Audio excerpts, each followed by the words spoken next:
Hello and welcome to TaleTalk English. Today's story is emotional, dramatic, and full of betrayal, heartbreak, broken trust, and new beginnings. It will also help you improve your English listening and vocabulary through simple conversations and real-life emotions. As you listen, try to imagine every scene, every expression, and every feeling. This is the story of a young woman whose perfect life shattered after her boyfriend and best friend betrayed her trust. Before we begin, don't forget to like this video, subscribe to the channel, and turn on the notification bell so you never miss a new English story.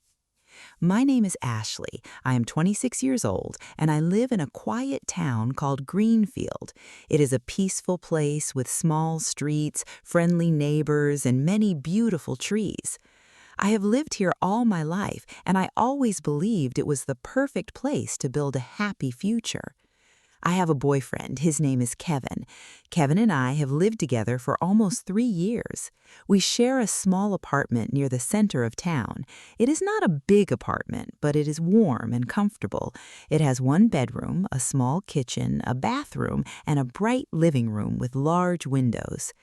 Every morning, the sunshine comes through those windows and fills the apartment with light. I love waking up to that warm sunlight. It always makes me smile. Sometimes I make breakfast while Kevin gets ready for work. We drink coffee together before leaving the apartment. Those mornings always feel peaceful. I work in an insurance office only 10 minutes away from home. I walk there every weekday. My job is simple. I answer phone calls, organize papers, and help customers. My boss is patient and my coworkers are friendly. I never dreamed of becoming rich. I only wanted a quiet and happy life.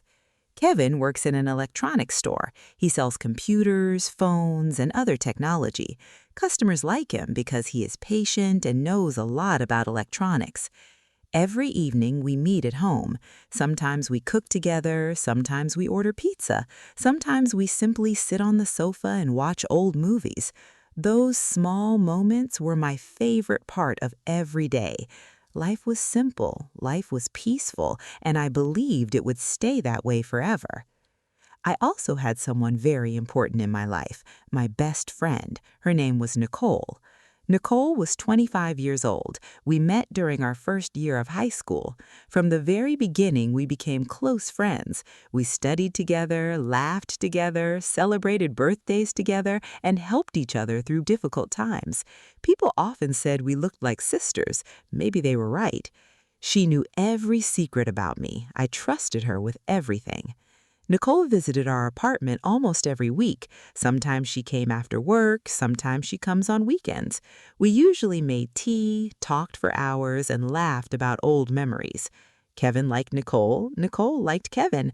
The three of us spent so much time together that it almost felt like we were family. I never imagined anything could destroy that friendship. One Friday evening, Nicole came over carrying a chocolate cake. "I saw it at the bakery," she said with a smile. "I knew you would love it." "You know me too well," I laughed. Kevin smiled too. "Perfect timing," he said. "I just made coffee." We spent the evening talking and laughing. Kevin told funny stories about difficult customers. Nicole laughed until tears came to her eyes. I laughed with them. Looking back now, I remember how happy that evening felt. If someone had told me what would happen only a few months later, I would never have believed them. Everything began to change very quietly. At first, the changes were so small that I ignored them. Kevin started coming home later than usual. Instead of arriving at 6 o'clock, he arrived closer to 7, sometimes even 8. The first time it happened, I wasn't worried. "Long day?" I asked. Kevin smiled while taking off his jacket. "Very busy," he answered. "The store has been full all day." I nodded. That sounded reasonable. Many businesses become busy at different times of the year. A week later, it happened again, then again. Soon it became normal.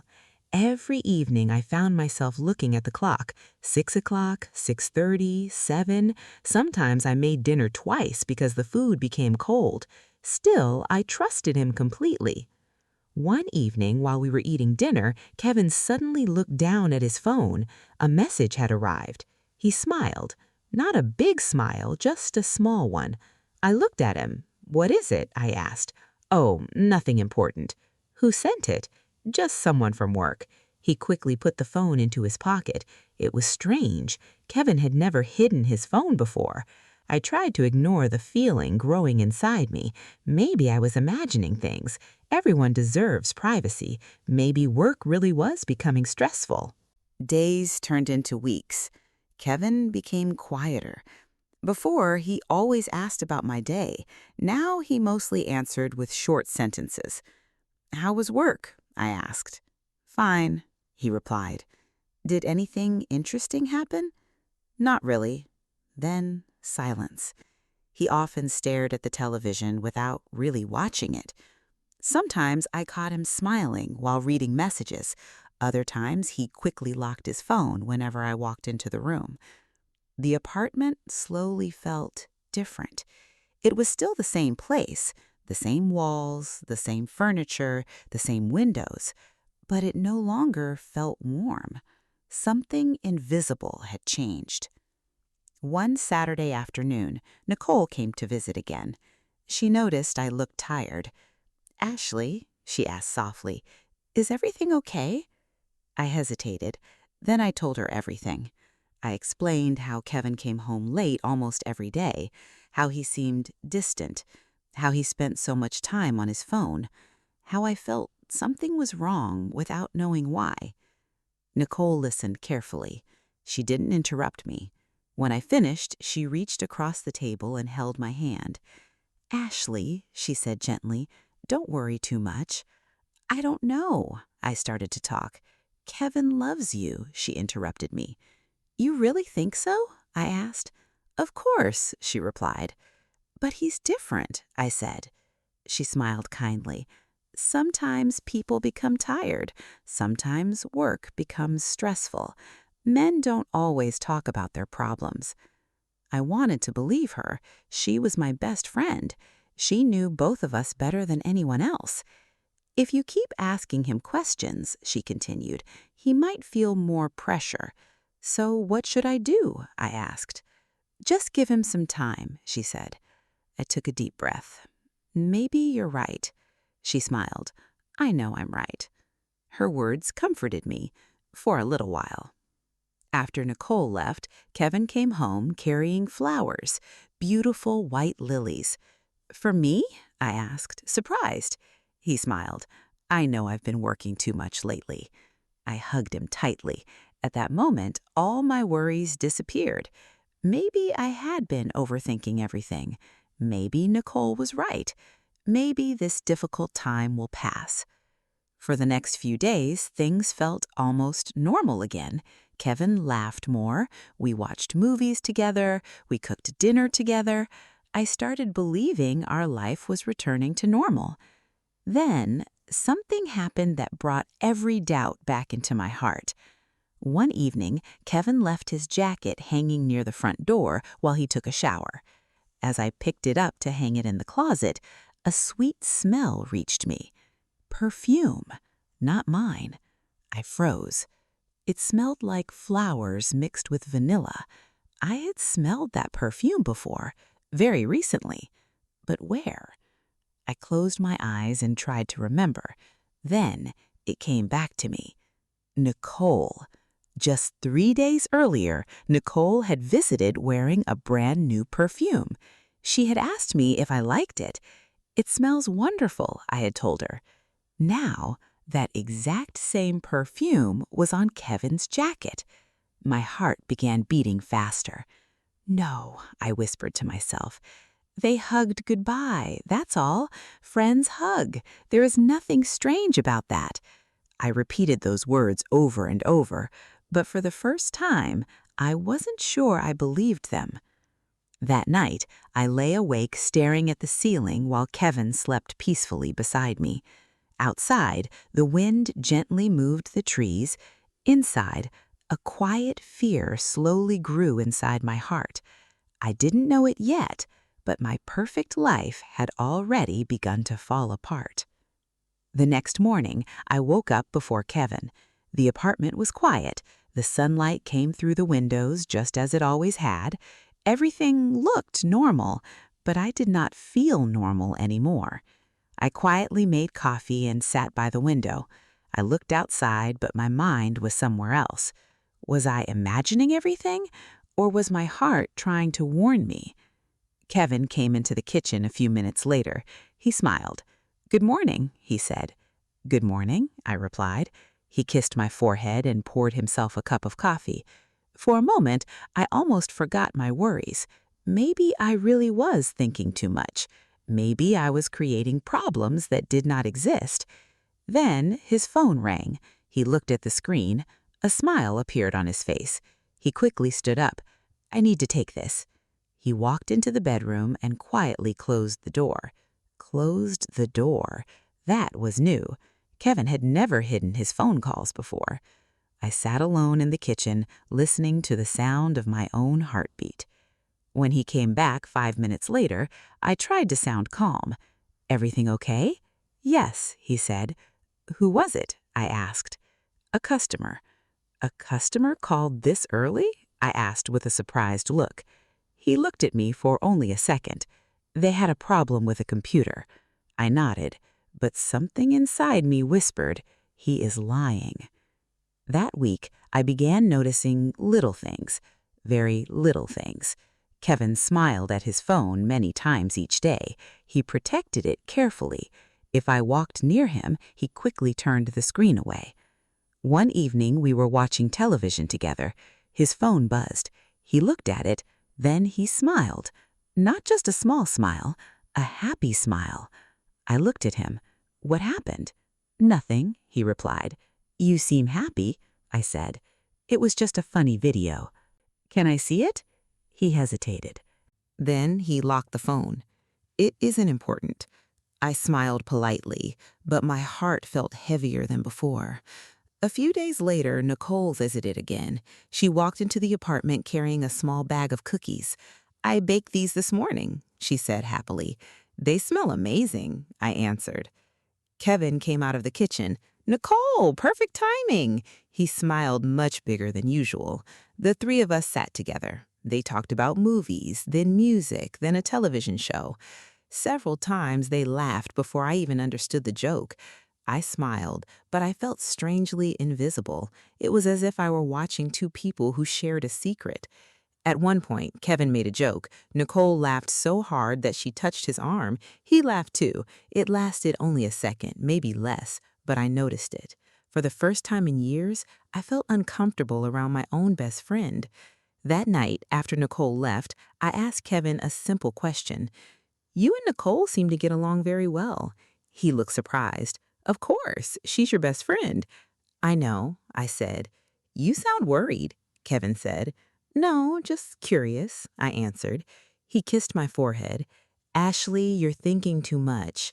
Maybe he was right, but why did everyone keep telling me that? The following Friday, something happened at work. I forgot an important file. My manager asked me to bring it from home before the afternoon meeting. It was only 11 o'clock. Kevin was supposed to be working. I drove home quickly. The apartment was empty.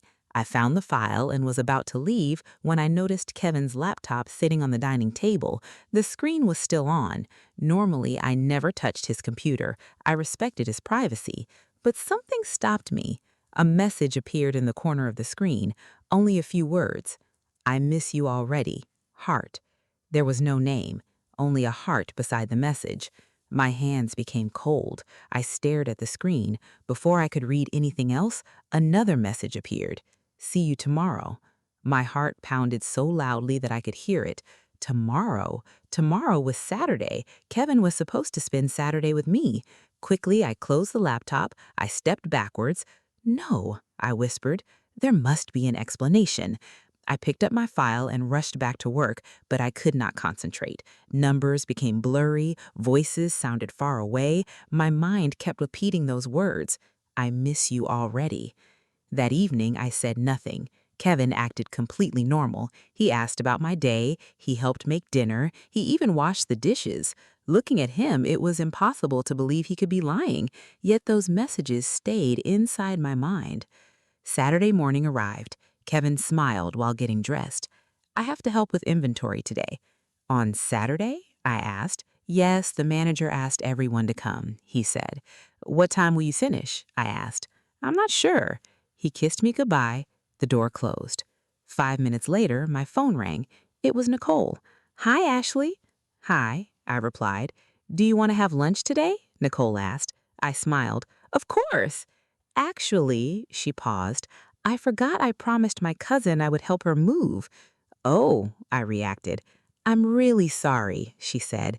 That's okay, I replied. We'll meet next week, Nicole said. Sure, I answered. She hung up. I sat quietly. Something felt strange.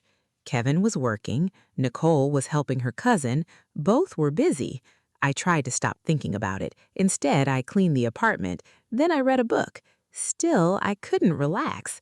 Around 3 o'clock, I decided to go shopping. The supermarket was across town. As I drove through the center of Greenfield, I stopped at a red light. Without thinking, I looked toward a small cafe on the corner. Then I was surprised. Kevin's car. It was parked outside. I looked again. Maybe I was mistaken. No, it was definitely his car. Why wasn't he at work? Slowly, I parked across the street. I told myself there had to be a reason. Maybe he was meeting a customer. Maybe his manager was inside. Maybe. I walked toward the cafe. Every step felt heavier.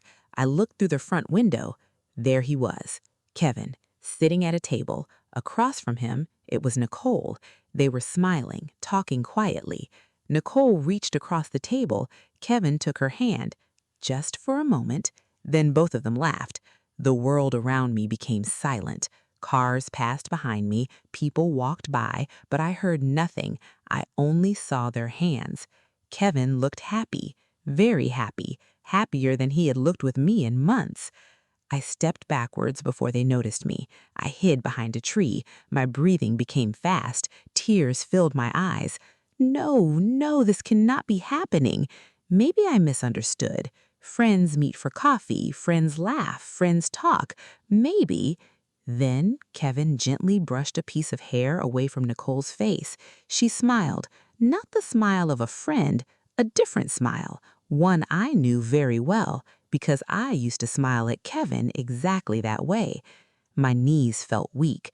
I sat on a nearby bench. I could not stop shaking. For a few minutes, they walked outside together. Kevin looked around carefully, almost as if he wanted to be sure nobody was watching. Then Nicole hugged him.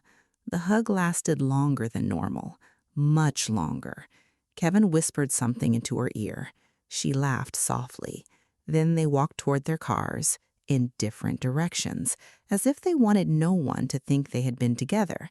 I stayed hidden until they disappeared. Finally, the truth was beginning to show itself, but my heart still refused to accept it. I drove home slowly. I cried the entire way. That evening, Kevin returned with shopping bags. I bought your favorite ice cream, he said with a smile. I looked at him.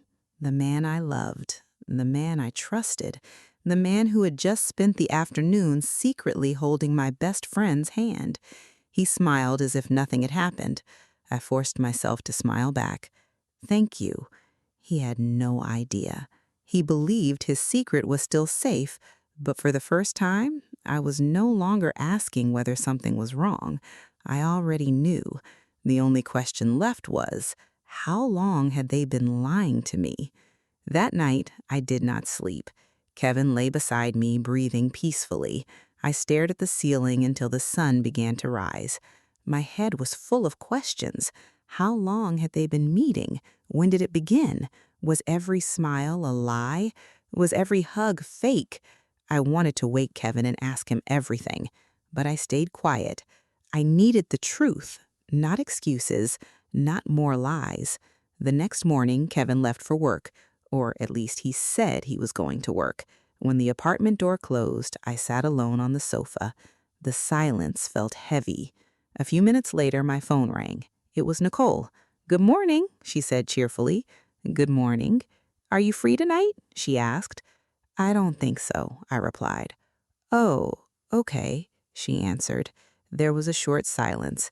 Then she asked, "Is everything all right?" I took a deep breath. Yes. Another lie. She said goodbye and ended the call. I looked at my phone for a long time.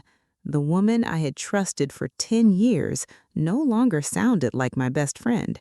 She sounded like a stranger. For the next few days, I watched carefully. I said nothing. I asked no questions. Kevin believed everything was normal. Nicole continued to visit. They laughed together. They acted naturally.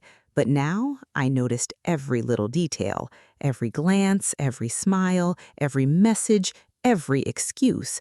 The truth was slowly becoming impossible to ignore. Then I made a decision. I planned a weekend trip, just Kevin and me. No work, no phones, no friends, only us.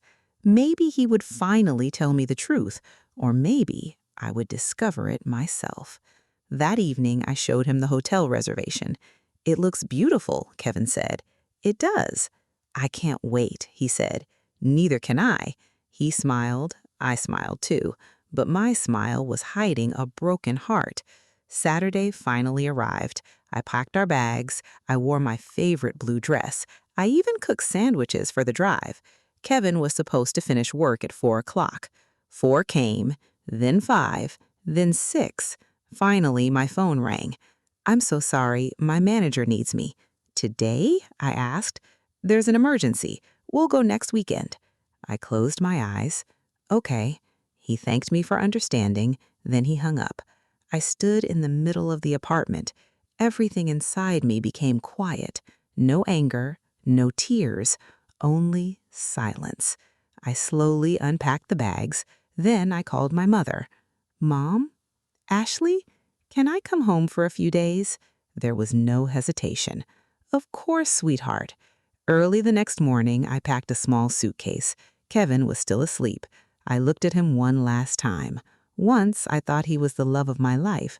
Now, he looked like someone I had never truly known. I quietly left the apartment. After driving for almost an hour, I suddenly remembered my mother's birthday gift. I had left it in the bedroom closet. I sighed. "I'll be quick." I turned the car around.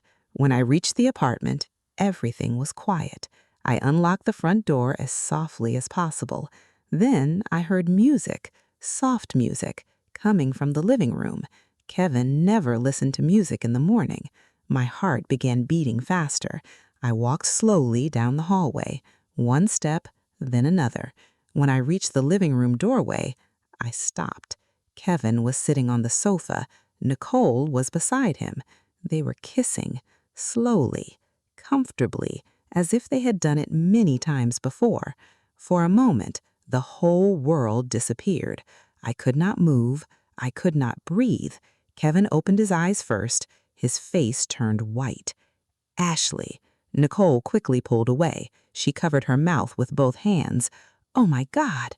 Nobody spoke. The music continued playing. Finally, Kevin stood up. "It isn't what it looks like." I almost laughed. For the first time in days, I felt calm. I looked directly into his eyes. "Then tell me, what doesn't look like?" He opened his mouth. No words came out. Nicole began crying. "I'm sorry. I'm so sorry. I never wanted this." I looked at her. "You were my family." She lowered her head. "I know. You came into my home. You hugged me. You looked into my eyes, and you lied to me," I said. She cried harder, but I felt nothing. No anger, no hate, only disappointment. Kevin walked toward me. "It started a few months ago. It was a mistake. I love you." I stepped backward. "No, you loved yourself. If you loved me, you would never have done this," I replied. The room became silent again. Finally, I picked up my suitcase. "I'm leaving." Kevin reached for my hand. I pulled it away. "Please, I'll change." "You should have changed before you betrayed me," I said.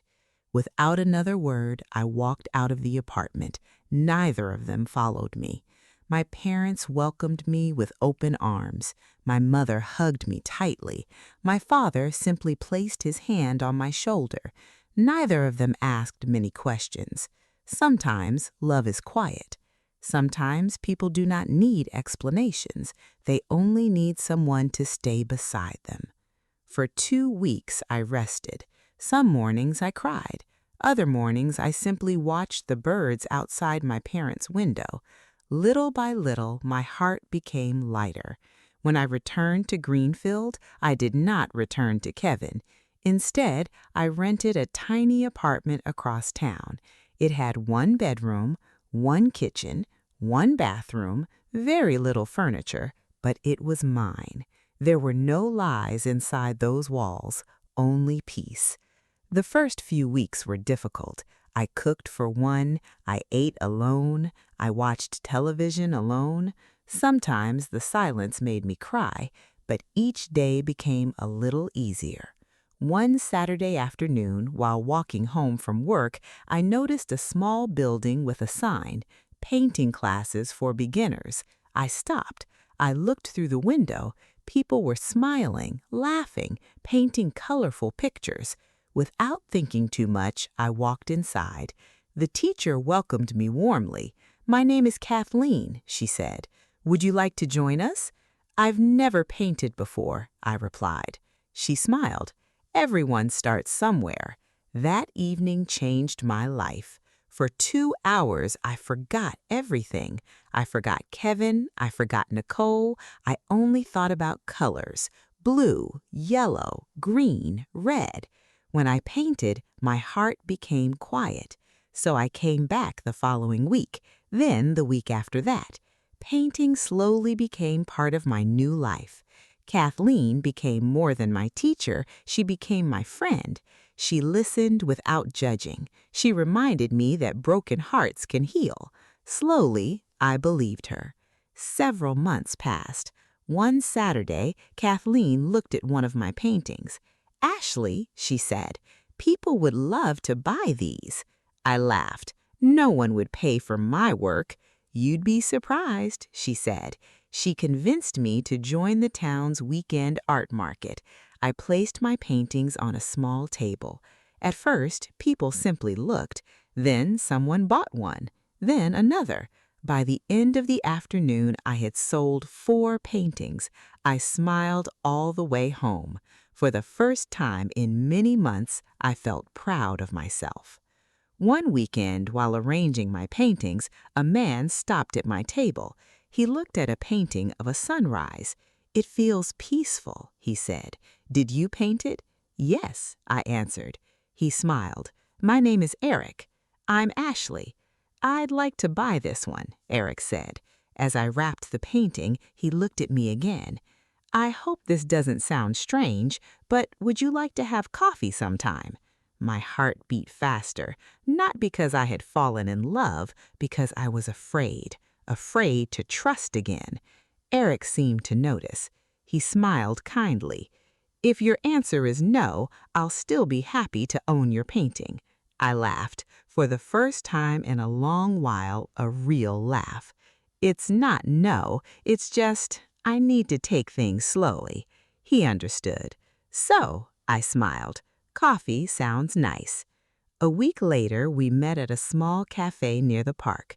We talked for hours about books, about family, about dreams, about art.